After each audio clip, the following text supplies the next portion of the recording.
আসসালামু আলাইকুম রহমতুল্লাহ। ব্যতিক্রমী একটা ভিডিও। এটা হচ্ছে আমাদের বাগান, পারিবারিক বাগান আর কি, মানে ফ্রুটের গাছ দেওয়া হয়েছে এখানে কিছু খাওয়ার জন্য।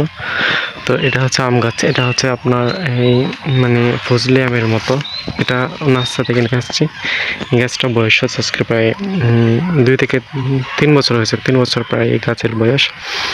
তো এবছর আমের ফলন আপনাদেরকে দেখাচ্ছি আমি। এই যে আমের ফলন, এই যে এক বোটায় মাত্র একটা আম। এই যে দেখতে পাচ্ছেন, এই যে ছোট আম, এখনো ছোট আর কি, আমগুলো এখনো বড় হয়নি, বড় হবে সময় লাগবে।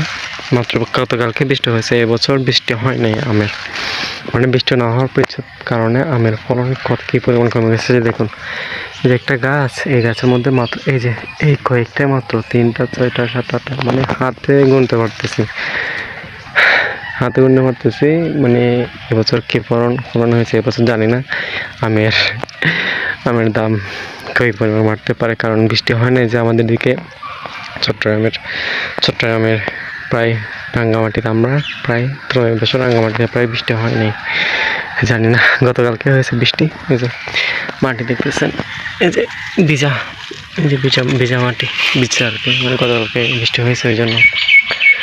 তো পানি দেওয়ার কোনো ব্যবস্থা নেই, ওই জন্য পানি দিতে পারি নাই। তো আমের ফলন যা হয়েছে আলহামদুলিল্লাহ।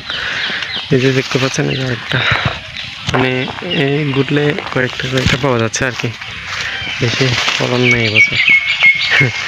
এবছর গত বছর কিন্তু অনেক ফলন হয়েছে। এই যে এখানে এই ডালপুরাতে প্রায় ভরপুর ছিল আম, কিন্তু এবছর এই আম নাই বলতে চলে, কয়েকটা হাতে বোনা। এগুলো বড় হতে কিনা জানি না, কারণ এদিকে চুরির আদৌ বেশি, কারণ পাহাড়ি অঞ্চল তো ওই জন্য।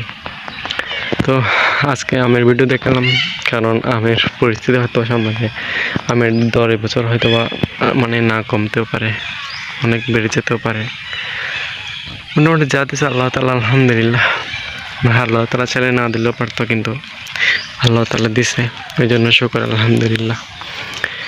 গাছটা কিন্তু দেশি গাছ না, গাছ আমাদের এই যে আম গাছটা, এটা হচ্ছে মানে হাইব্রিড গাছ, নার্সারিতে গাছ আর কি। প্রায় টাকা নিছে, কত টাকা নিছে মনে নাই, 3 বছর আগে নিছে আর কি। বলছে ফলন আসবে ভালো, কিন্তু জানি না। আমের শেপ মোটামুটি সুন্দর, তবে কালারটা একটু ডিপ, মিষ্টি আলহামদুলিল্লাহ, মোটামুটি অনেক মিষ্টি। তো এটাই ছিল আজকের ভিডিও। আসসালামু আলাইকুম রহমতুল্লাহ।